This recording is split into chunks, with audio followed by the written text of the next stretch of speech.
Alhamdulillahirabbil alamin hamdan katsiran thayyiban mubarakan fihi mubarakan alaihi kama yuhibbu rabbuna wa yarda. Wa asyhadu an la ilaha illallah wahdahu la syarikalah wa asyhadu anna Muhammadan abduhu wa rasuluhu sallallahu alaihi wasallam wa ala alihi wa ashabihi wa man ihtada bihadiyih wastanna bi sunnatihi ila yaumiddin amma ba'd. Bapak-bapak, ibu-ibu, jamaah kaum muslimin dan muslimat Masjid Al-Bidayah yang dirahmati oleh Allah. Alhamdulillah, segala puji dan syukur kita panjatkan kehadirat Allah Subhanahu wa taala atas segala limpahan karunia dan nikmatnya. Dan yang paling utama adalah nikmat hidayah Islam dan iman, yang tanpa semua itu jamaah sekalian kita mustahil menjadi hamba yang bahagia, menjadi hamba yang penuh dengan kebaikan, menjadi hamba yang taat sampai sekarang ini jamaah sekalian. Semua sekali lagi bukan karena pencapaian kita, bukan karena semata-mata kekuatan dan kemauan kita jamaah sekalian. Namun semua kalau Allah tidak kehendaki maka kita bukan siapa-siapa dan tidak melakukan seperti sampai sekarang ini. Oleh karenanya jamaah sekalian, karena nikmat ini mudah sekali hilang. Karena betapa banyak hamba yang kemarin itu kaya, sekarang itu langsung jadi miskin Pak, dengan dalam waktu yang cepat. Hamba yang dahulunya itu berlimpah nikmat, sekarang hilang semuanya nikmat jamaah sekalian. Dan juga betapa banyak hamba yang dahulu itu taat, terlihat taat secara lahiriah, namun ternyata Allah Subhanahu wa taala, Allah cabut nikmat tersebut dikarenakan dia tidak bersyukur. Mungkin dalam beribadah tidak ikhlas, dalam beribadah mungkin pamer gitu jamaah sekalian. Dalam beribadah juga mungkin dia tidak sesuai, sehingga Allah cabut kenikmatan berupa agama ini, sehingga menjadi hamba yang tidak taat jemaah sekalian. Jadi mantan orang taat jadinya, mantan orang soleh. Lebih baik kita mantan penjahat Pak ya. Lebih baik mantan penjahat daripada mantan orang soleh. Baik, kemudian salawat dan salam semoga selalu dilimpahkan kepada Nabi kita yang mulia sallallahu alaihi wasallam. Begitu juga kepada keluarga beliau, istri-istri beliau, para sahabat beliau, dan setiap pengikut beliau yang setia sampai akhir zaman. Semoga kita termasuk di antara pengikut Nabi yang istiqomah, lurus terus hidup kita, melaksanakan ajaran beliau sampai ajal mati masing-masing, dan bisa mendapatkan syafaat dari beliau sallallahu alaihi wasallam di hari kiamat kelak. Bapak Ibu yang dirahmati oleh Allah, mari sama-sama kita ikhlaskan sejenak hati kita mendengarkan kajian yang berkenaan dengan masalah fikih salat jamaah sekalian. Yang lebih khusus adalah waktu salat. Jadi pembahasan waktu salat ini menunjukkan bahwasanya kita harus menjaga waktu salat kita. Salat itu kata Allah Subhanahu wa taala gimana? Innas salata kanat 'alal mu'minina kitaban mawquta. Sesungguhnya salat merupakan kewajiban yang sudah ditentukan waktunya untuk orang-orang yang beriman jamaah sekalian. Jadi ada waktunya khusus, jadi tidak hanya sembarangan sholat, yang penting saya sholat, tidak. Yang benar adalah yang penting sesuai dan juga tepat waktu. Kita sudah mempelajari dua sholat ya, mulai dari sholat zuhur dan juga sholat asar jamaah sekalian. Kemudian kita akan sekarang dan sekali lagi menunjukkan bahwasannya berdasarkan dalil-dalil yang ada, maka hukum asal untuk mengetahui waktu sholat adalah dengan kita melihat tanda-tanda alam, khususnya matahari Pak, peredaran matahari itu. Dan itu berlaku sebenarnya untuk seluruh negara Pak. Jadi ketika Nabi mengajarkan bahwasannya waktu sholat itu adalah mengikuti peredaran matahari, maka itu juga berlaku untuk Indonesia juga sama, nggak ada bedanya. Dan juga negara yang lain. Ya, negara yang lain. Nanti kita jelaskan kalau negara yang memang ternyata siang dan malamnya itu lama banget. Siang dan malamnya lama banget. Bahkan yang nggak ada siangnya, nggak ada malamnya, melainkan masing-masing dari keduanya 6 bulan 6 bulan. Dan sekarang kita akan membahas tentang maghrib jamaah sekalian, sholat maghrib. Waktu dari sholat maghrib. Jemaah yang dirahmati oleh Allah Subhanahu wa taala, salat maghrib ini juga memiliki waktu awal dan akhir menurut pendapat mayoritas ulama. Kapan waktu awal dari maghrib jemaah sekalian? Waktu awal dari maghrib itu adalah menurut kesepakatan ulama, yaitu ketika matahari telah terbenam dan sempurna terbenamnya. Jadi kalau kita lihat di sunset itu di ufuk barat, di garis bumi jamaah sekalian, ketika matahari masih nongol gitu, masih nongol itu alisnya, maka saat itu jamaah sekalian masih belum datang waktu maghrib. Ya, saat itu waktu larangan sholat masih ada itu. Ketika matahari sudah hilang sama sekali dari garis bumi, maka datanglah waktu maghrib. Ya, jadi di situ berlaku hukum.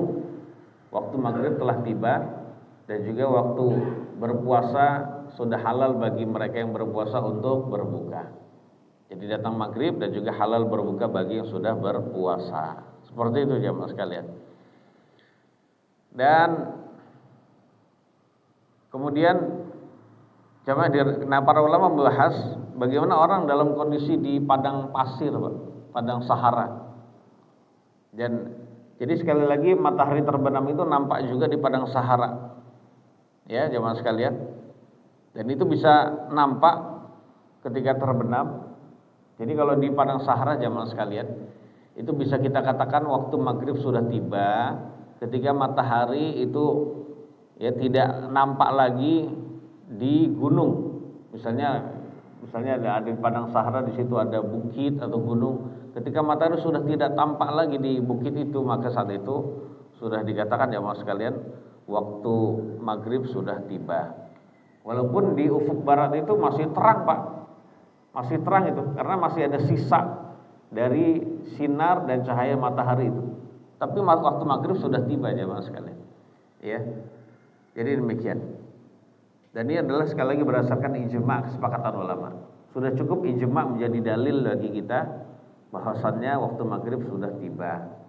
Berarti ada yang menganggap bahwasannya gini Pak, setelah terjadi kesepakatan ulama, waktu maghrib itu pokoknya sudah datang ketika matahari masih ada. Yang penting itu kelihatannya dikit itu sudah masuk waktu maghrib gitu ya. Misalnya ada yang berkata demikian, maka kita katakan hukumnya dia sesat ya mas kalian. Dia bertentangan dengan pendapat semua ulama sepanjang masa dan zaman yang mengatakan kalau matahari masih terlihat belum datang waktu maghrib. Ya, jadi demikian. Kemudian waktu akhir dari salat maghrib ada nggak jamaah sekalian? Nah, para ulama berbeda pendapat sampai 2 pendapat. Kalau pendapat Imam Asy-Syafi'i rahimahullah dan juga sebelumnya Imam Malik, sebelumnya lagi Imam Al-Auza'i rahimahumullah, mengatakan bahwasanya waktu maghrib itu cuma 1 saja Pak. Jadi waktu maghrib cuma 1 saja. Ya, waktu maghrib itu dimulai dari terbenam matahari, kemudian ya sekiranya seseorang berwudu, kemudian menutup aurat, mengumandangkan azan, kemudian melaksanakan sholat sunnah, kemudian sholat wajib, udah selesai Pak habis itu. Itu sudah habis ya waktunya. Jadi waktu maghrib sudah habis menurut pendapat yang pertama. Itu menurut pendapat 3 imam besar itu.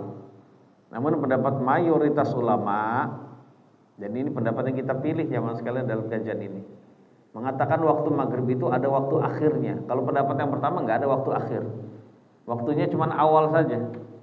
Kalau cuma awal saja berarti hanya waktunya ya diperuntukkan bagi itu saja. Azan, wudu, menutup aurat. Ya kalau mau sholat sunnah sebelumnya sholat sunnah, habis itu baru melakukan sholat maghrib. Setelah itu selesai jamaah sekalian. Nah, pendapat mayoritas ulama mengatakan bahwasannya waktu maghrib itu ada waktu akhirnya. Sebagaimana awalnya ada, akhirnya pun ada. Yaitu ketika sudah hilang as-syafaq. Syafaq itu jamaah sekalian adalah awan merah atau sinar merah yang ada di ufuk barat itu.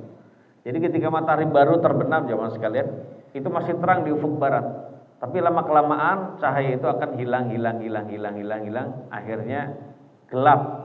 Nah, ketika masih ada dikit saja itu belum masuk belum habis waktu maghrib. Waktu maghrib masih ada. Bagi yang telat sholat maghrib silakan melakukannya saat itu. Karena itu adalah waktu akhir dari maghrib. Ya, kalau memang bisa melihat di ufuk barat seperti itu ya. Nah, demikian ya Mas sekalian. Ya, segera lakukan sholat maghrib. Jadi karena sebentar lagi waktu maghrib akan tiba, waktu maghrib akan habis gitu ya, dan datang waktu isya. Nah, seperti itu ya Mas sekalian. Makanya Nabi kita yang mulia sallallahu alaihi wasallam itu kalau pernah membaca dalam sholat maghrib jamaah sekalian dengan surat yang panjang. Suratnya apa jamaah sekalian? Itu surat Al-A'raf, surat 7. Beliau membaca surat Al-A'raf dalam sholat maghrib. Ya mungkin maksudnya itu adalah dalam 2 rakaat ya mas sekalian. Dan kita tahu surat Al-A'raf itu termasuk 7 surat awal yang panjang di dalam Al-Quran.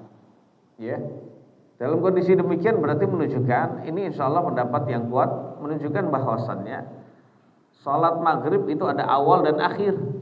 Ya, karena Nabi membaca panjang dalam kondisi ya beliau itu belum habis waktunya.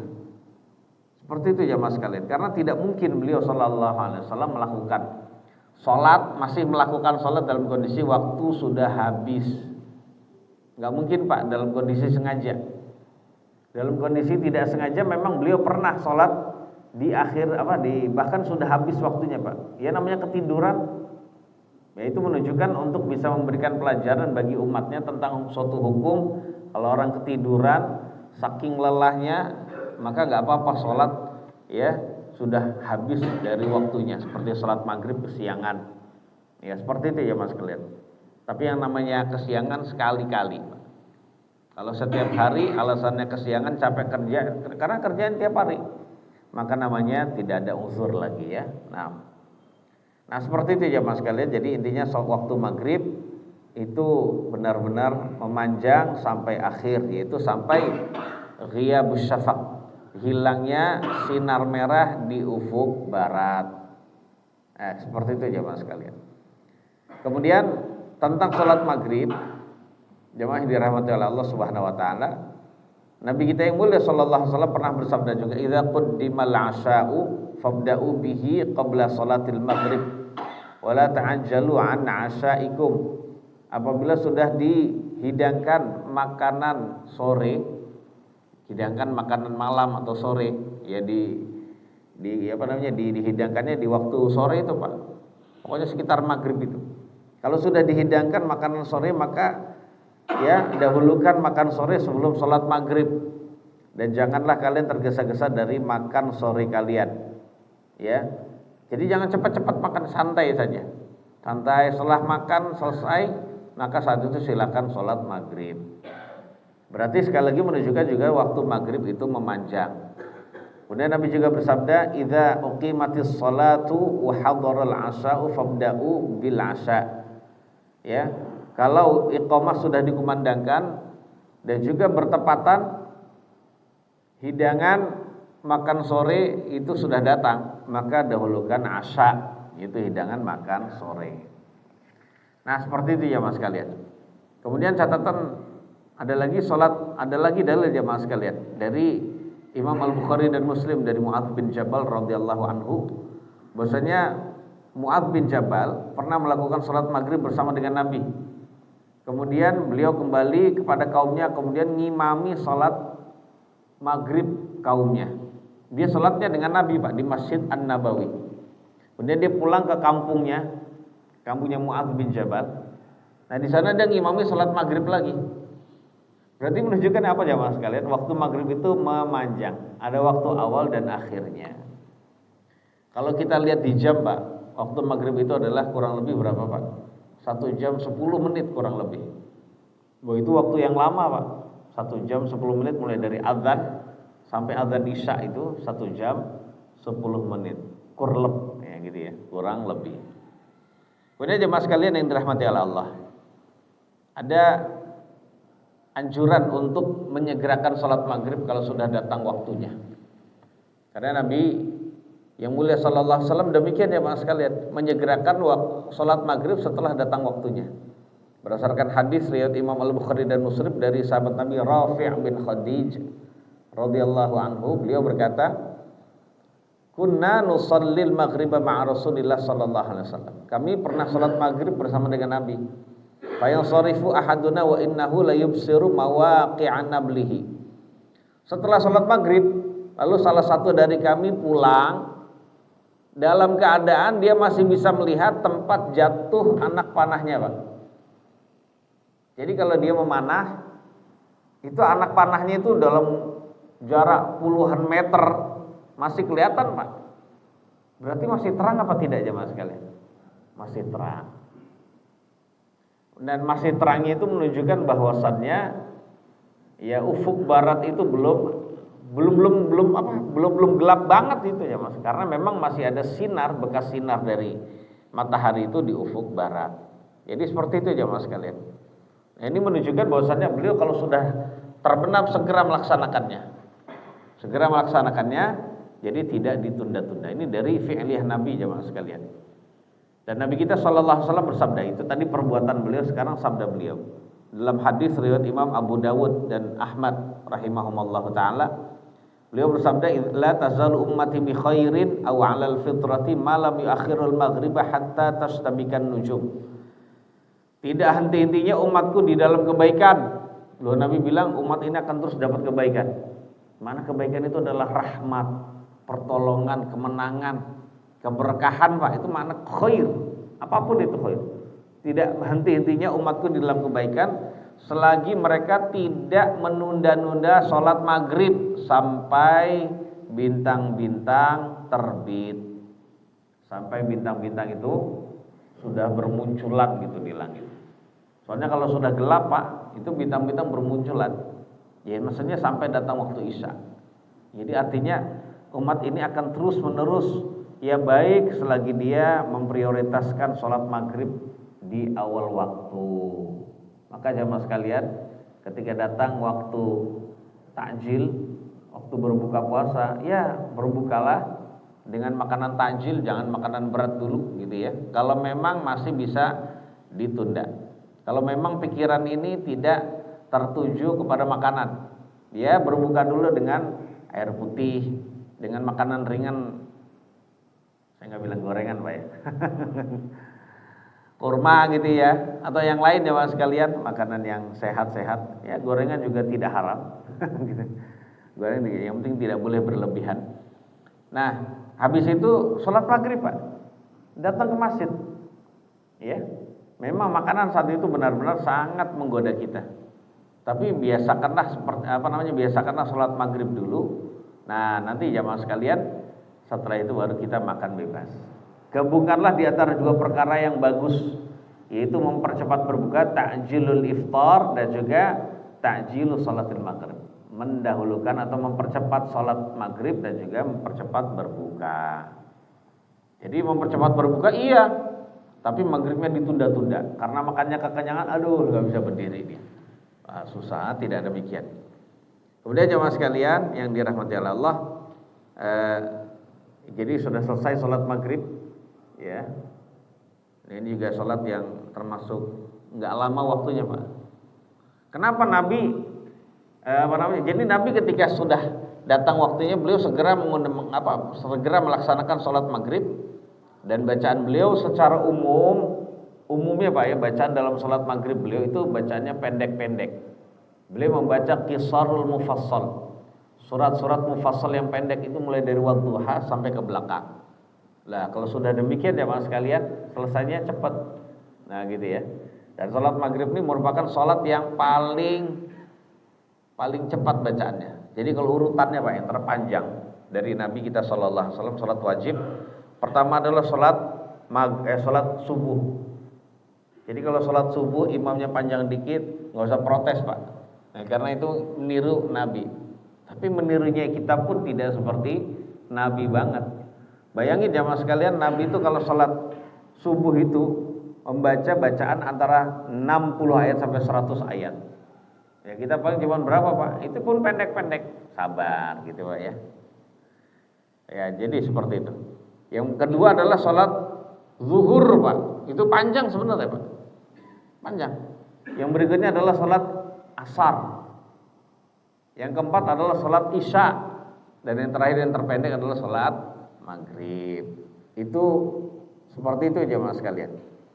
Walaupun terkadang beliau tadi sholat maghrib membaca surat yang panjang, yaitu surat apa tadi Pak? Al-A'raf. Nah, salat yang berikutnya adalah salatul Isya. Salat Isya jemaah sekalian.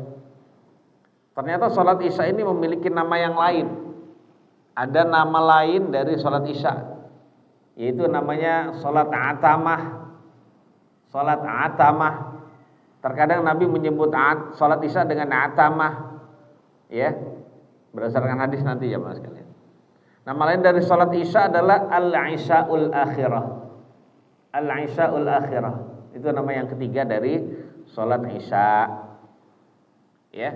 Adapun dalil tentang nama yang lain itu ya mas sekalian, terkadang Nabi menyebut nama Isya dengan nama yang lain, yaitu Nabi kita sallallahu alaihi wasallam bersabda dalam hadis riwayat Imam Muslim, ayyuma imra'atin asabat bukhuran fala tashhad ma'ana al-Isya al-Akhirah. Perempuan mana saja yang mengenai yang memakai atau yang terkena bau wangi dari kayu, Pak. Jadi orang Arab tuh ingin mendapatkan wangi-wangian tubuhnya dan juga ruangan itu dengan membakar kayu gaharu. Nah, biasanya diginiin apanya? Jadi kalau didekatkan habis itu diginiin. Jadi biar itu pada nempel. Jadi biar asapnya itu pada nempel dan wangi itu benar-benar disuka. Awalnya saya juga nyium itu nggak enak banget, tapi lama kelamaan karena kuliah yang ngajar juga orang-orang Saudi, lama-lama juga terbiasa juga, Pak. Nah, perempuan pun terkadang begitu, Pak. Perempuan bukan berarti nggak boleh memakainya, boleh, tapi ketika itu dia jangan keluar rumah. Nah, kata Nabi, perempuan mana saja yang yang terkena wangi dari minyak bukhur atau wangian bukhur, maka janganlah dia mendatangi salat Isya akhirah bersama dengan kami. Udah salatnya di rumah saja. Salatnya di rumah saja, tidak boleh. Begitu juga kadang Nabi menamai salat Isya dengan atamah berdasarkan hadis riwayat Imam Al-Bukhari dan Muslim.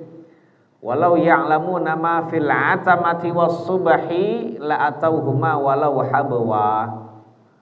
Dan seandainya mereka mengetahui keutamaan besar yang ada pada salat atamah dan subuh, Isya dan subuh, Pak, maka mereka pasti mendatangi dua salat tersebut walaupun dalam kondisi merangkak. Ya. Karena memang keutamaan sangat besar ya Mas sekalian, itu ada di dalam salat Isya dan subuh. Nah, kalau tahu jamaah sekalian, kita akan mendatangi dua salat tersebut walaupun dengan merangkak. Karena berdiri udah nggak bisa, dikarenakan sakit ya Mas sekalian. Ya, orang-orang yang sakit di rumah sakit akan ke masjid. Orang yang lagi diinfus akan bawa infusnya. Ingin melakukan dua salat ini saja, Pak. Seperti itu ya Mas sekalian. Ya, namun berhubung nggak tahu, ya orang sakit menggunakan uzur tersebut, boleh memang, nggak apa-apa. Sholat di rumah saja atau sholat di rumah sakit atau di tempat dia saat itu dirawat gitu ya.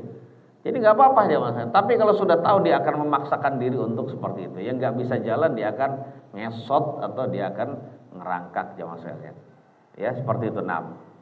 Kemudian kapan awal waktu sholat Isya jamaah sekalian? Sholat Isya juga memiliki awal dan akhir.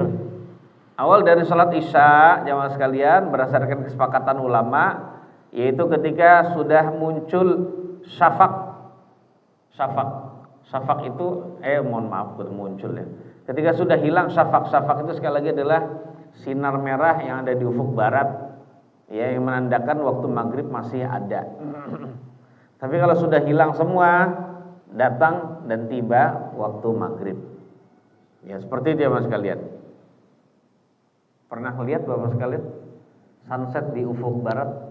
Contohnya di pinggir-pinggir pantai gitu ya. Ini pemandangan yang jarang. Orang kota tuh nggak ngeliat, Masya Allah indah. Begitu juga sunset sampai begitu juga sunrise ya Mas. Sampai pengen lihat sunrise saja harus naik ke Gunung Bromo misalnya atau ke Dieng gitu ya. Ya itu pemandangan yang memang nggak biasa karena kita sudah seringnya ngelihat gedung-gedung gitu. Kalau orang kampung ngelihat gitu biasa Pak. Coba diajak ke kota gitu, wah lihat gedung-gedung, Sebaliknya jamaah sekalian. Nah, itu awal dari waktu apa jamaah sekalian? Waktu sholat isya. Ya. Kemudian akhir dari sholat isya kapan jamaah sekalian? Akhir dari sholat isya jamaah sekalian, ini juga para ulama berbeda pendapat sampai 3 pendapat. Para ulama berbeda pendapat sampai 3 pendapat. Pendapat yang pertama, akhir sholat isya itu sampai sepertiga malam yang akhir. Sepertiga malam yang akhir. Waktu malam itu dihitung aja Pak. Mulai dari terbenam misalnya jam 6 sampai dengan setengah 5. Karena waktu subuh datang itu waktu malam sudah berakhir. Kira-kira berapa Pak? 10 setengah jam. Betul tidak? Betul tidak Pak? Oh, jadi waktu malam itu adalah 10 setengah jam. Itu aja dibagi 3 Pak. 10 setengah jam dibagi 3 jadinya pinten Pak. Jadi 3,5 jam. 3,5 jam, betul tidak? 3,5 jam. Mulai dari jam 6 ditambah dengan 3,5 jam. Jadinya setengah 10 Pak. Setengah 10 itu adalah sepertiga malam yang akhir. Jadi kalau sudah lewat setengah 10 itu bukan waktu isya. Nah, ini menurut pendapat yang pertama jamaah sekalian. Dan ini adalah pendapat Imam Asy-Syafi'i rahimahullah di dalam pendapat beliau yang baru saat beliau sudah di Mesir. Ya, demikian. Kemudian ada lagi yang mengatakan waktu isya itu sampai tengah malam. Nah, tengah malamnya bukan jam 12 ya mas sekalian. Ya, kalau tengah malamnya itu berarti 10,5 jam dibagi 2 berarti berapa Pak? 5/4.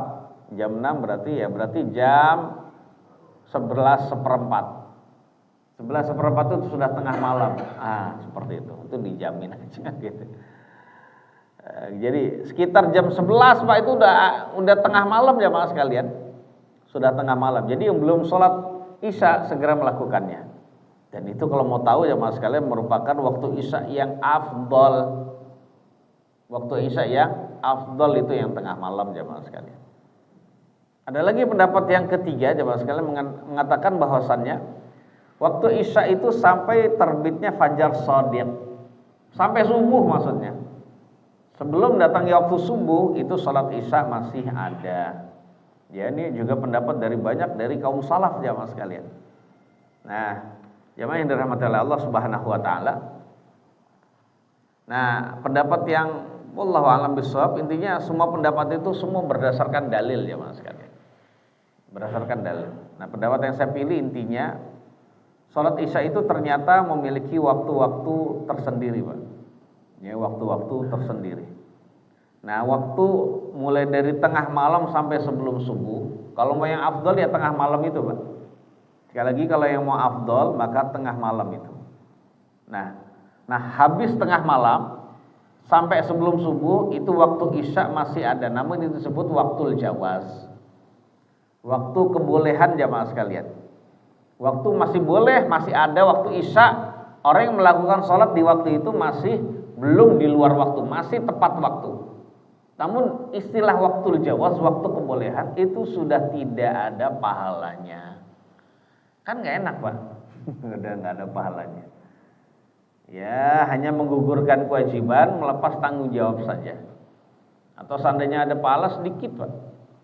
Itulah ibadah sholat. Kalau semakin ditunda-tunda semakin memperkecil sholat pahala kita Pak.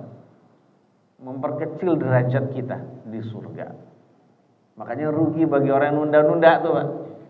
Dan beruntunglah bagi orang yang rutin sholat berjamaah di masjid. Karena di antara keutamaan sholat berjamaah di masjid jamaah sekalian adalah dia bisa sholat tepat waktu. Masya Allah luar biasa. Lipat gandanya itu mengalang-alangin sholat yang di tengah Pak. Sholat zuhur jam 12 ketika sudah datang waktu itu jauh lebih utama dibandingkan sholat zuhur yang di jam 2 Pak. Wah jauh itu Pak. Jauh jamaah sekalian. Apalagi setengah 3 gitu ya. Apalagi mendekati asar gitu ya. Nah, jadi demikian jamaah sekalian. Kalau yang mau utama yang afdol adalah untuk sholat isya ini khusus. Afdolnya justru bukan di awal. Untuk semua sholat yang afdol tuh di awal, tapi untuk sholat isya itu adalah di tengah malam. Kalau mau melakukannya monggo Pak. azannya jam 7 biasa, 7.10, nanti iqamahnya jam 11. Nah yang datang cuma 2 orang, imam dan 1 makmum gitu ya. Nah kalau menyedikitkan, membuat jamaah sedikit, maka yang tetap lebih utama ya nggak usah lah, ya nggak usah. Tapi nanti kalau misalnya jamaah sepakat, oh kita semuanya yang mau melakukan itu 20 orang, ya sudah, boleh sekali-kali melakukan, sekali aja Pak seumur hidup, melakukan keutamaan yang pernah dilakukan oleh Nabi dan para sahabat jamaah sekalian. Ya, maka yang demikian itu jamaah yang dimuliakan oleh Allah Subhanahu Wa Taala. Kita pernah mengamalkan satu saja, masya Allah, luar biasa. Suatu saat kita ditanya, saya pernah mengamalkan 1 kali. Dan kebiasaan kaum salaf, apalagi ahlul hadis di kalangan mereka Pak, itu mereka kalau dapat hadis itu langsung diamalkan, walaupun cuma sekali Pak, walaupun cuma sekali. Cuma sekali itu pengertiannya bukan yang wajib Pak. Kalau wajib kan nggak mungkin hanya sekali. Ini berkenaan dengan yang sunnah. Yang sunnah mereka amalkan walaupun hanya sekali. Misalnya jamaah sekalian sepakat, ya sudah, lakukanlah. Besoknya lagi, ya bukan kapok Pak, ya bukan kapok ya. Artinya sudahlah, cukup sekali saja kita melakukannya, sekali dan terakhir, gitu. Ya nggak apa-apa jamaah sekalian. Yang penting berikutnya adalah kita di masjid terus sholatnya. Mau tahu dalilnya bahwasannya waktu akhir itu adalah waktu yang utama jamaah sekalian. Nabi kita yang mulia sallallahu alaihi wasallam itu pernah bersabda jamaah sekalian, di antaranya adalah hadis riwayat Imam Muslim dan An-Nasa'i. Ini dalam kondisi para sahabat nunggu sampai ketiduran Pak. Nunggu datangnya Nabi sampai ketiduran. Kan nunggu duduk Pak, karena Nabi belum datang tidur Pak. Capek siang udah bekerja Pak. Nah namanya tidur duduk Pak, bangun-bangun karena bangun Nabi belum datang, tidur lagi dia. Nggak ada yang berani, Mas udah kamu aja jadi Abu Bakar, jadi imam. Nggak ada Pak, nggak boleh begitu. Jadi nggak punya adab gitu. Nah kita pun kalau ada imam ratibnya di masjid ini atau masjid yang lain, nggak boleh kita duluan, nggak boleh jamaah sekalian. Ya, nah, jadi seperti itu. Jadi nunggu itu sampai akhirnya datang tengah malam. Kemudian Nabi yang mulia sallallahu alaihi wasallam bersabda jamaah sekalian pada penghuni masjid saat itu, laula an asyqa ala ummatil akhartul isya'a ila syatril lail. Seandainya jemaah sekalian tidak ada kekhawatiran saya akan memberatkan umat saya, maka saya akan menyuruh mereka mengakhirkan salat isya sampai tengah malam. Dalam riwayat yang lain jemaah sekalian, Nabi bersabda setelah habis salat isya selesai, innahu lawaqtuha laula an asyqa ala ummati. Jadi wahai para sahabat, sesungguhnya waktu ini adalah waktu yang utama, waktu yang afdol bagi sholat isya. Seandainya saya tidak memberatkan umatku. Kata-kata laula an usyqa ala ummati, Nabi itu adalah Nabi rahmah, Nabi kasih sayang Pak, tidak akan memberatkan umatnya walaupun dalam masalah ibadah sekalipun. Dan ini menunjukkan bahwasanya agama Islam adalah agama yang mudah, ya, agama yang mudah, nggak ada hal yang berat. Udah, kalau memang berat, aduh berat ya sudah, nggak pernah mengamalkannya pun tidak mengapa. Yang penting kita tahu bahwasannya, ya, bahwasannya ini adalah waktu yang utama. Tapi ketika kita mengetahui waktu akhir dari isya adalah waktu utama, maka kita jangan beralasan azan sudah dikumandangkan, iqamah sudah dikumandangkan, kok tidak ke masjid, alasannya begitu jamaah sekalian. Ini tidak boleh. Sholat, kenapa? Saya akan sholat tengah malam aja. Sholatnya sendiri di rumah. Dicap munafik Pak. Orang akan ketempelan sifat munafik kalau dia membiasakan sholat di rumah Pak. Sekali aja tuh sedikit sifat munafik itu ada jamaah sekalian. Kalau dia malas. Karena diantara sholat yang berat bagi orang munafik itu sholat apa jamaah sekalian? Sholat isya dan subuh. Nah, sholat isya dan subuh. Makanya paling berat bagi orang munafik. Tapi kalau bagi orang iman, kalau mau melakukannya diberikan pahala yang luar biasa besarnya. Nah, jemaah sekalian yang dirahmati oleh Allah, sebelum sholat isya kita tidak dianjurkan, atau dalam kata lain dimakruhkan untuk tidur dulu. Ya, Dan sehabis Isya jamaah sekalian kita dibenci pula untuk ngobrol-ngobrol, kongko-kongko, nongkrong-nongkrong setelahnya. Ya. Itu adalah kebencian dari Nabi kita sallallahu alaihi wasallam. Kalau Nabi kita benci, Pak, ya sebaiknya kalau memang enggak ada keperluan, ya dihindari, Pak. Apa yang Nabi benci aku juga enggak suka, aku juga hindari. Itu kalau memang bisa seperti itu, Pak. Orang seperti ini adalah layak untuk menjadi pengikut Nabi yang istiqomah dan dapat syafaat, Pak. Layak, Pak. Ya. Tapi kalau setiap ajaran Nabi itu diingkari, diselisihi, selalu bertentangan, Pak. Gitu pengen dapat doanya Nabi, doanya kaum muslimin, dapat syafaat, wah nggak bisa, Pak, jauh. Karena tidak hanya cukup doa saja, tapi juga harus butuh jihad, action, ya. Seperti itu, Pak. Berdasarkan hadis riwayat Imam Al-Bukhari dan Muslim dari dari Abu Barzah, maaf. Dari Abu Barzah radhiyallahu anhu, beliau berkata demikian. Nabi itu enggak suka tidur sebelum Isya, dan selesai Isya tidak ngobrol-ngobrol. Beliau benci ngobrol-ngobrol. Berarti habis Isya itu langsung tidur, Pak. Luar biasa. Sehatnya tuh sunnah kalau menjalankan sunnah Nabi. Nanti menjelang subuh bangun. Setengah jam sebelum subuh bangun. Belum subuh, Pak, ya. Ya, melakukan sholat tahajud. Ya, kemudian tahajud beberapa rakaat, habis itu witir. Kemudian saat itu kalau masih ada waktu untuk doa atau istighfar yang banyak. Karena ciri dari ahli surga gimana jemaah sekalian? Wabil asharihum yastaghfirun. Ciri dari ahli surga di waktu sahur mereka memohon ampun kepada Allah. Baca istighfar. Wal mustaghfirina bil ashar. Nah, di antara ciri orang beriman sejati adalah membaca istighfar di waktu sahur. Nah, kemudian yang berikutnya jemaah sekalian, terakhir salat subuh. Salat subuh jemaah yang dimuliakan oleh Allah memiliki nama lain, ya, dari salat subuh. Nama lain dari salat subuh jemaah sekalian adalah salatul fajr. Salatul fajr gitu ya.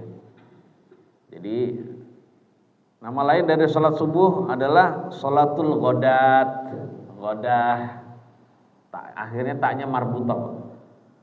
Jadi ada 3 nama dari salat subuh: salatus subahi, salatul fajri, dan juga salatul ghadah. Semuanya ghadah itu maknanya pagi, Pak. Ya gitu ya. Kemudian jamaah sekalian, kapan awal dari waktu subuh? Semua ulama sepakat bahwasannya awal dari waktu subuh adalah tulu'ul fajris shadiq, terbitnya fajar shadiq. Karena di sana ada fajar shadiq, ada fajar kadzib jemaah sekalian.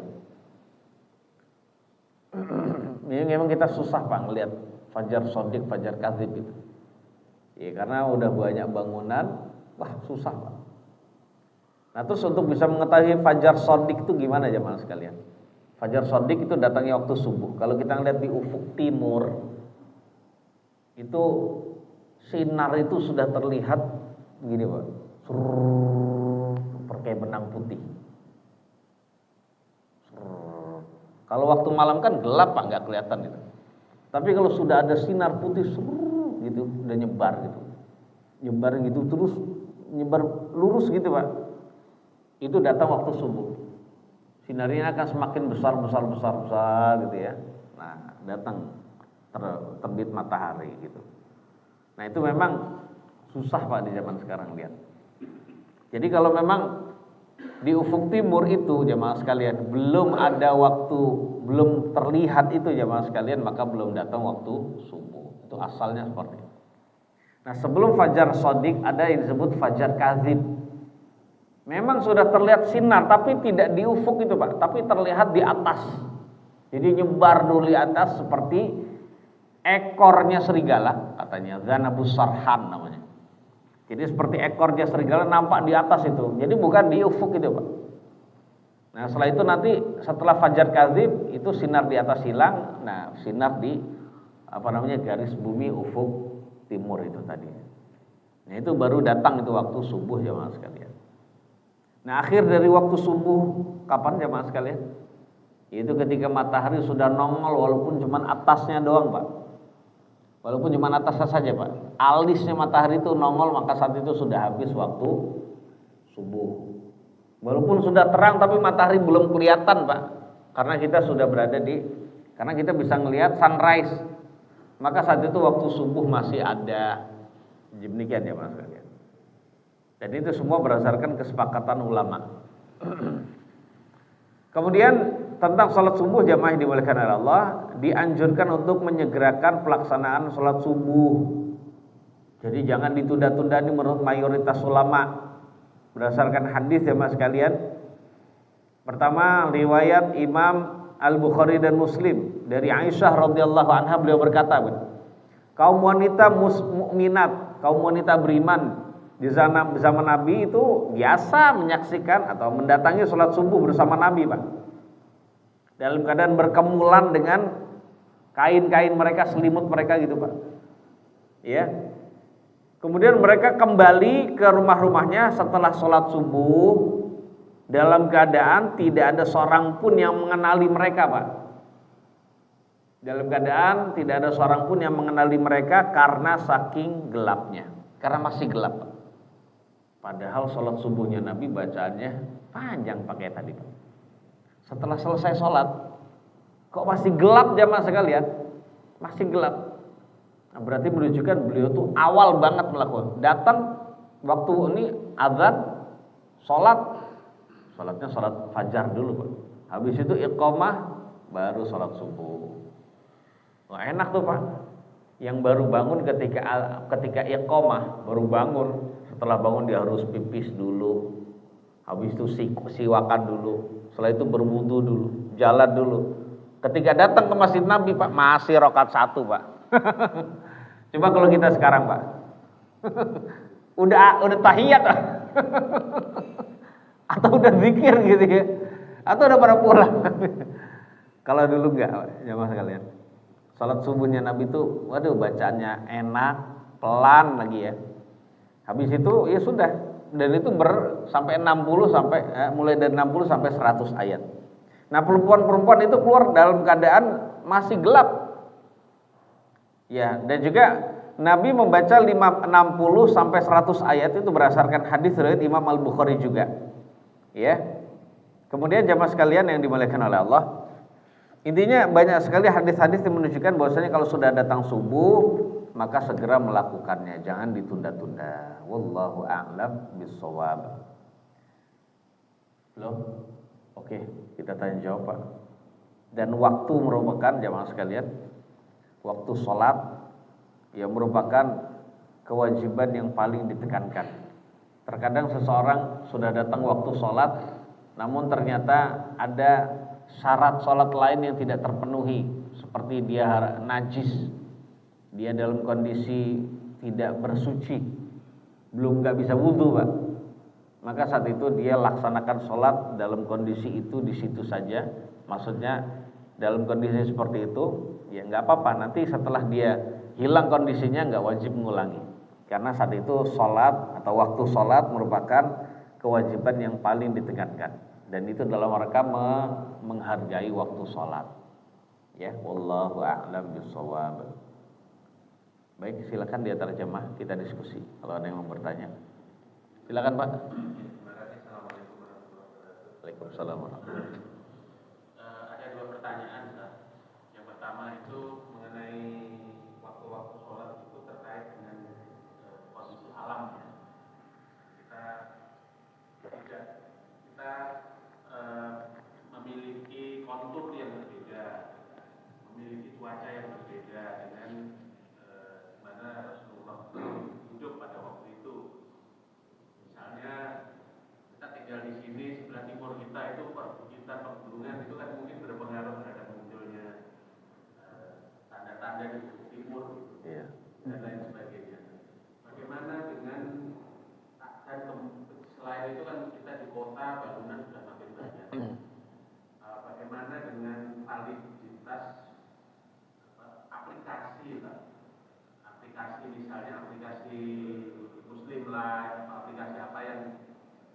memberikan seperti inilah, memberikan reminder ketika waktu sholat, akurasinya atau validitasnya bagaimana? Itu nomor satu, mengenai waktu.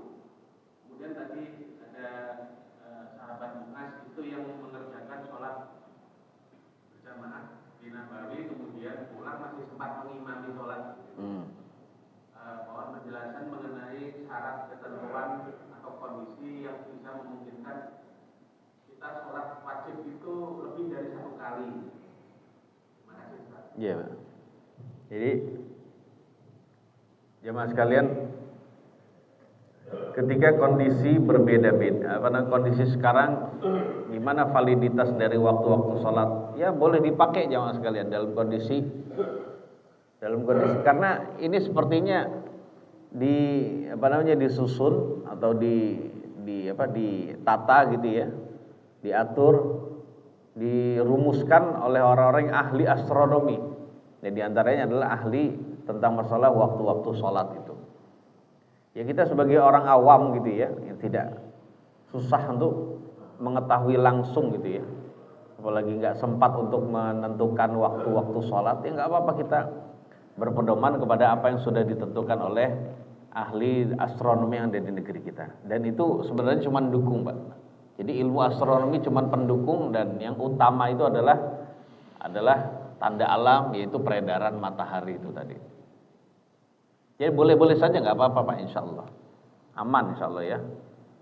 Kemudian yang kedua tadi tentang Mu'adz. Ya kalau memang orang ada kebutuhan untuk ngimami, untuk melakukan sholat wajib lebih dari sekali, tidak mengapa, boleh-boleh saja. Ya, boleh-boleh saja jamaah sekalian. Seperti Mu'adz tadi ngimami 2 kali, kaumnya gitu. Kalau dalam riwayat yang lain, beliau sholat isya juga Pak. Jadi sholat isya itu juga ngimami kaumnya. Makanya ketika sholat, ada hadis riwayat Imam Al-Bukhari, kalau tadi maghrib Pak ya, Mu'adz sholat bersama dengan Nabi, habis itu pulang ngimami kaumnya. Kalau dalam riwayat yang lain, sholat isya juga bersama Nabi, habis itu pulang ngimami sholat isya. Nah cuma untuk yang sholat isya, dia bacanya surat Al-Baqarah. Al-Baqarah Pak, makmumnya udah pada capek kerja. Akhirnya ada makmum yang satu yang nggak ada ngatahan dia batalin sendiri, memisahkan diri, dia sholat di pojokan gitu atau di salah satu area masjid, sholat sendiri, habis itu pulang, udah dia tidur dia. Nah ada yang tahu seperti itu, dikasih tahu Mu'adz, itu ada salah satu makmummu tuh keluar gitu. Akhirnya dicaci maki makmumnya itu. Makmum yang dicaci maki tahu Pak, dia lapor ke Nabi. Justru yang disalahin siapa Pak? Mu'adznya sebagai imam, karena dia memanjangkan bacaan, membuat orang lain itu ya jadi terfitnah seperti itu Pak. Ya jadi demikian. Jadi boleh-boleh saja Pak kalau memang ada kebutuhan. Kalau Bapak sekalian kalau memang ada kebutuhan melakukan sholat berjamaah di rumah juga boleh Pak. Melakukan sholat berjamaah di rumah untuk ngimami ibu, ngimami istri, dan anak-anak perempuan untuk mengajarkan bacaan Al-Fatihah yang betul. Sholat itu begini loh, nggak cepet-cepet, contoh. Boleh Pak, nggak apa-apa. Ya, boleh. Wallahu a'lam. Walaupun mungkin nggak sering deh, tapi nggak apa-apa. Tapi nanti kalau udah terbiasa, udah bisa, maka saat itu ya tidak mengapa, gitu ya. Nah, wallahu a'lam. Makanya Bapak sekalian ngaji begini kan banyak tahu ilmu. Nah, karena banyak tahu ilmu, saat itu mengajarkan kepada anak dan istrinya lewat sholat langsung, praktek sholat langsung. Begini sholat yang benar, tata cara sholatnya, lihat ayah nih. Iya, nggak apa-apa Pak. Karena untuk ngajarin khusus gitu, ada majelis keluarga, nggak ada waktu mungkin. Ya sudah, caranya langsung terapan ya, ilmu terapan langsung. Oke, baik gitu aja. Ada pertanyaan Pak? Antum? Tanya Pak. Tanya ke sini Pak. Ini dulu Bapak silakan. Suruk. Ya yang di depan kita kan itu waktu-waktu sholat yang sudah diresmikan atau sudah diakui ya. Iya ini. Kalau sholat. Iya. Itu termasuk juga kan sholat suruk. itu lepas juga jam 6:04 untuk masuk suruk gitu Pak. Iya. Jadi waktu sholat yang ada di sini adalah waktu sholat untuk waktu Indonesia Barat, Pak ya. Kalau waktu Indonesia Timur itu, waktu Indonesia Barat khususnya di Jakarta dan sekitarnya. Waktu Indonesia Barat tapi di Jawa ya nggak segini, Pak. Ya mungkin ada pengurangan, ada penambahan kalau di Sumatera gitu ya. Biasanya ada di kalender tuh ada. Ya seperti itu aja Mas sekalian. Jadi untuk waktu syuruk, apakah begini? Ya, ini syuruk ini menunjukkan bidayatul tulu'. Ada bidayah lagi Mas ya tadi. Bidayatul tulu'. Syuruk itu maknanya adalah awal terbit fajar, awal terbit matahari, Mas. Jadi awal terbit matahari itu adalah disebut syuruk. Di masjid lain disebut tulu'. Di masjid ini disebut syuruk. Nah berarti saat itu akhir dari waktu subuh, Pak. Akhir dari waktu subuh dan saat itu mulai datangnya waktu larangan sholat. Nah untuk amannya waktu larangan sholat itu hilang adalah ketika sudah 20 menit setelahnya gitu Pak. Jadi demikian. Nah itu seperti itu Pak. Jelas Pak. Jadi jangan langsung sholat pas syuruk. Berarti sholat di waktu larangan. Kecuali sholat boleh sholat di waktu larangan ketika kapan jamaah sekalian? Ketika kita baru ingat, Allah saya belum sholat isya semalam. Jadi mengqadha sholat yang terlewatkan waktunya saat itu boleh. Udah nggak usah nunda-nunda. Boleh di waktu larangan sekalipun. Jelas Pak? Gitu. Tadi Bapak mau nanya silakan.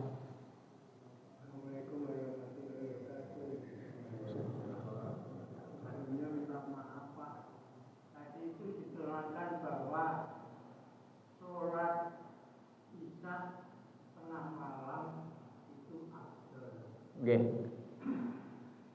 Tengah malamnya jam 11:04 Pak. 11 lah. Pahalanya lebih banyak mana antara sholat isya yang malam dengan sholat isya yang pertama dengan berjamaah? Ya kalau malam itu tidak berjamaah, dia dapat tengah malam hanya dapat keutamaan waktu saja. Tapi dia sholatnya di rumah, ya dia dapat pahala 1 saja. Dan dia terindikasi ketempelan sifat munafik. Ya gitu Pak, jangan di rumah. Maksudnya itu, yang utama itu kalau memang bisa dilakukan berjamaah, kayak Nabi saja. Berjamaah di masjid, orang-orang tetap banyak, jamaahnya tetap banyak Pak, kayak tadi Pak. Wah itu monggo Pak, siap sekali-kali melakukan. Kalau siap Pak, udah ayo semangat melaksanakannya. Terus sebelum kan nunggu lama, sebelum itu gimana? Ya dimakruhkan tidur juga. Ya lakukan hal yang bermanfaat kayak apaan gitu. Apa main pingpong dulu, apa olahraga dulu. Setelah itu mandi, habis mandi baru sholat isya, habis sholat isya tidur. Ya mungkin waktu malam Ahad, karena besoknya kajiannya nggak ada. Nah gitu. Nah tapi kalau membuat sholat subuhnya besok nggak ada orang Pak, ya jangan juga. Udahlah kayak biasa aja, kayak biasa aja.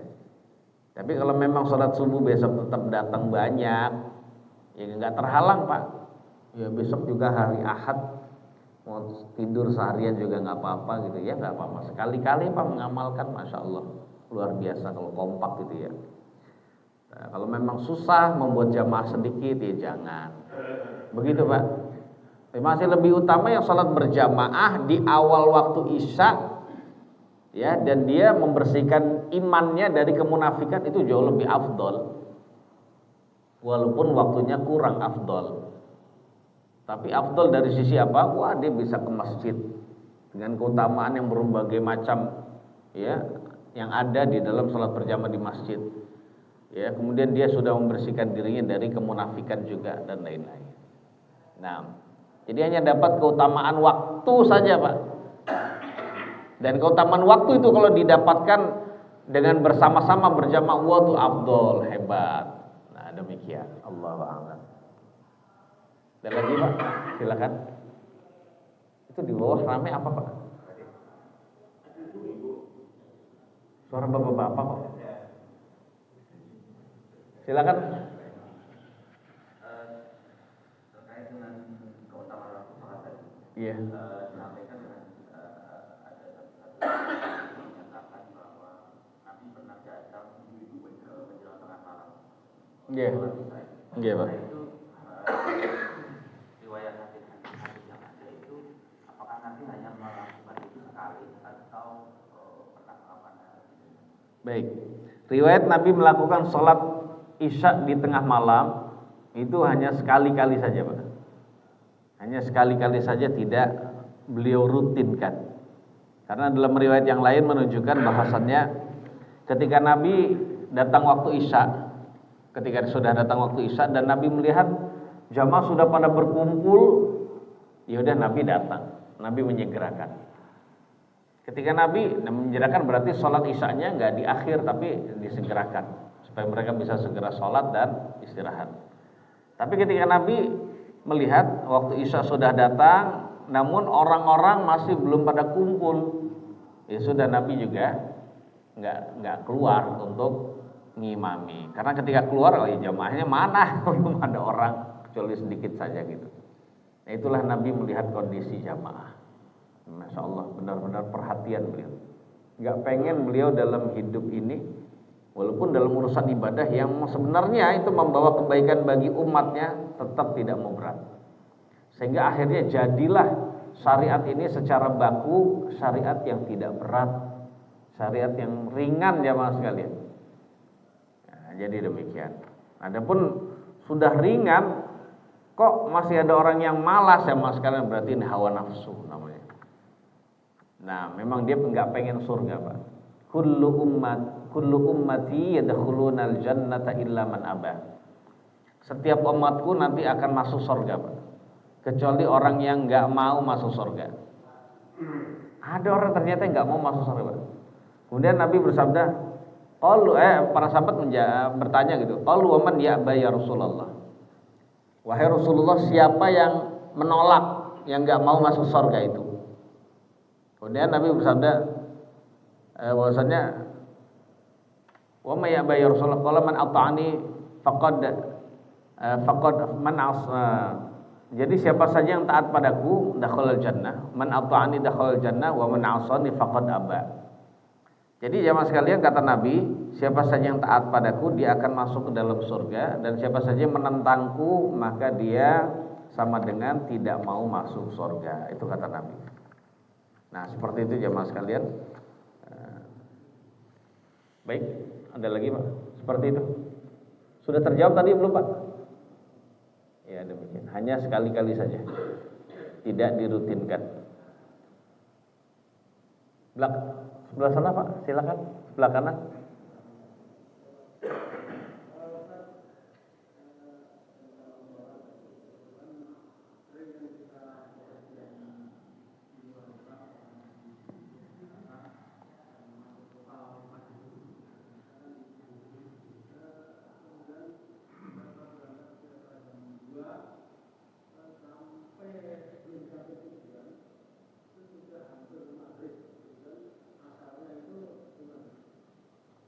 Nah ini dia.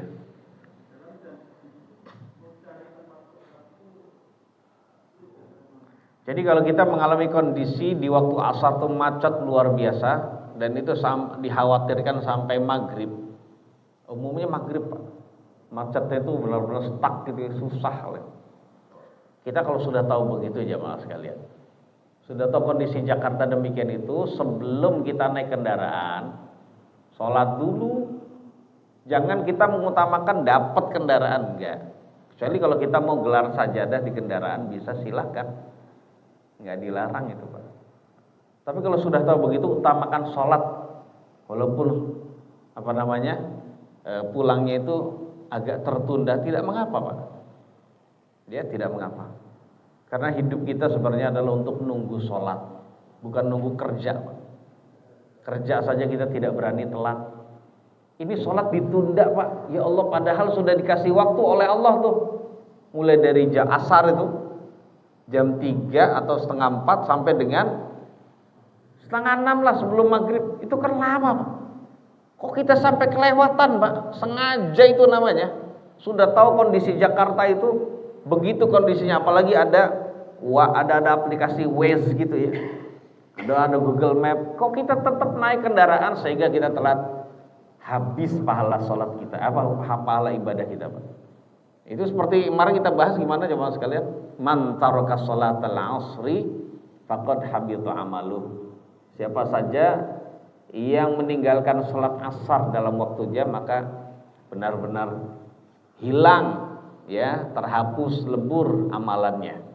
Kemudian dalam riwayat yang lain, ya, Nabi SAW bersabda, allazi tafutuhu sholatul asri faka'annama wutira ahlahu wa malahu. Orang yang telat melakukan sholat asar itu perumpamaannya sebagaimana dia kehilangan keluarga dan hartanya. Masih ingat kemarin, Pak? Ada orang berangkat kerja, itu keluarga dan rumahnya masih utuh. Ketika dia pulang kerja, rumahnya sudah rata dengan tanah. Padahal di situ ada investasi dia, harta dia, Pak. Keluarganya meninggal semua. Anak istrinya udah gak ada. Waduh, luar biasa, Pak. Gak pernah orang mungkin mengalami kondisi sedihnya begitu. Tapi itulah yang dialami oleh saudara kita di Palestina, Pak. Paling tidak kita, ya, solidaritasnya tahunya seperti itu. Tapi seperti itu kondisinya, Pak. Tapi itu cuma dunia. Tapi nanti di akhirat orang yang sengaja meninggalkan sholat asar adalah mirip seperti itu, dan bahkan lebih berat dibandingkan itu. Begitu, Pak. Jadi jangan. Kalau memang nggak bisa, Pak, jangan. Mulai berjalannya jam berapa? Jam 2 siang, berarti masih waktu zuhur.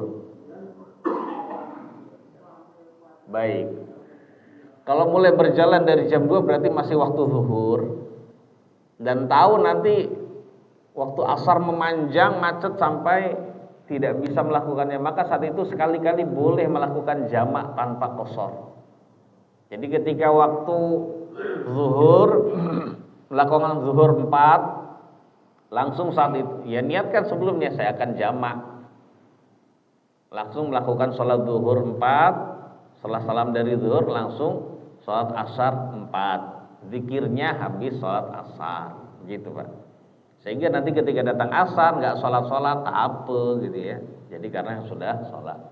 Jadi menjamak tanpa ada qashar itu memang diperbolehkan walaupun bukan musafir. Jadi kalau disebut jamak tidak harus musafir. Dan kalau disebut sholat safar yang qashar tidak juga harus menjamak, gitu, Pak. Ya, jadi begitu. Memang kalau menjamak dan qashar itu mesti musafir. Mesti musafir, tuh, Pak. Tapi kalau hanya sekedar menjamak itu tidak harus musafir. Kalau dia mengqashar juga tidak harus menjamak, gitu ya. Namun wallahu a'lam. Bisa difahami, Pak? Mudah insyaallah. Ya, monggo silakan, Pak. Sudah terjawab belum, Pak? Sudah, alhamdulillah. Monggo silakan. Waalaikumsalam warahmatullahi wabarakatuh.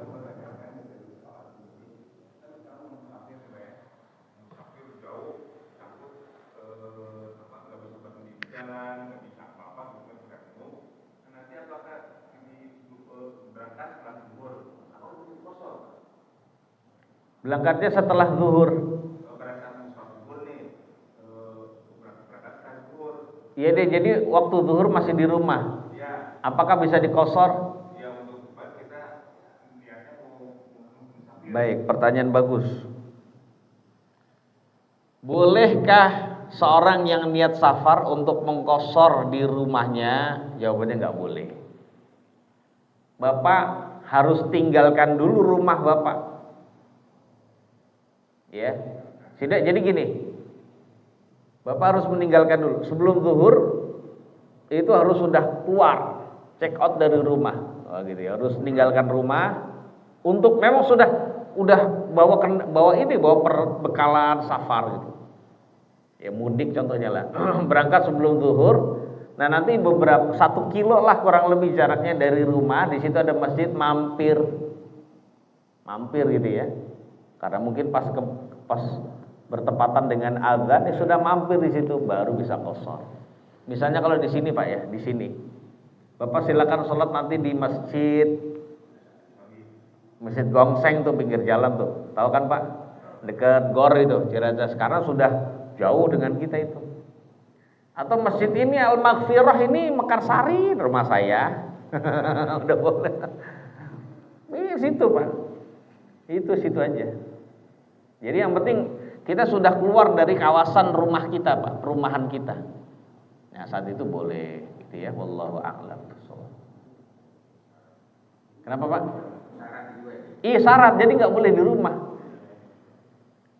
Ya masjid Qosornya di Masjid Bidayah, Bapak rumahnya di situ nggak boleh. Jadi harus keluar dulu. Iya sebelum waktu zuhur. Atau pas waktu zuhur pun tidak mengapa. Waktu zuhur pun tidak mengapa. Nah nanti ketika Bapak di sana, ya datang ke masjid, ya sholat zuhur dengan jamaah setempat 4 ya, ikut 4 juga. Tapi nanti sebelum zuhur kan sudah diniati, nanti setelah zuhur saya langsung asar 2 rakaat bersama dengan keluarga saya. Ya nggak apa-apa, boleh. Ya habis selesai sholat zuhur segera mundur, ya melaksanakan sholat apa? Qashar asar. Pas lagi qashar asar ada yang ikut zuhur, ya udah, jangan digini-giniin Pak. Nggak usah gitu. Biarin aja perbedaan karena tidak menjadi syarat, apalagi dalam mazhab Asy-Syafi'i gitu ya. Tidak menjadi syarat persamaan niat antara imam dan makmum, enggak syarat. Jadi boleh-boleh saja. Ya, kita mendapatkan pahala niat kita, ya makmum yang ikut itu dia salat zuhur juga dapat pahala zuhur juga. Sah ya, semuanya sama-sama sah. Jelas, Pak? Nah, gitu ya. Nah, nanti ketika pulang dari mudik, misalnya di Masjid Al-Maghfirah. Ketika pulang dari mudik, ya lewat Jalan Raya Bogor juga tuh. Nah, mampir sholat zuhur di situ, Pak. Nah, berarti antum masih terhitung safar tuh, masih terhitung musafir. Antum masih kalau terhitung musafir, ya masih bisa melakukan hal-hal yang dibolehkan bagi musafir, termasuk melakukan sholat qashar. Sampai di Masjid Al-Maghfirah situ Pak, Mekarsari itu, antum melihat sholat jamaah udah selesai, telat antum ya. Ya sudah, antum bisa melakukan 2 rakaat sholat zuhur, dan kalau mau langsung asar juga monggo. Sehingga nanti pulang tinggal tidur. Adzan di Masjid Al-Bidayah nggak bangun juga nggak apa-apa, karena udah sholat asar. Tapi kalau lebih baik dalam kondisi demikian hanya melakukan sholat zuhur 2 saja, nanti asarnya pada waktunya. Begitu Pak. Wallahu a'lam. Belum Pak ya? Oh sudah kali. Silakan Pak Budi. Yang mana Pak ya?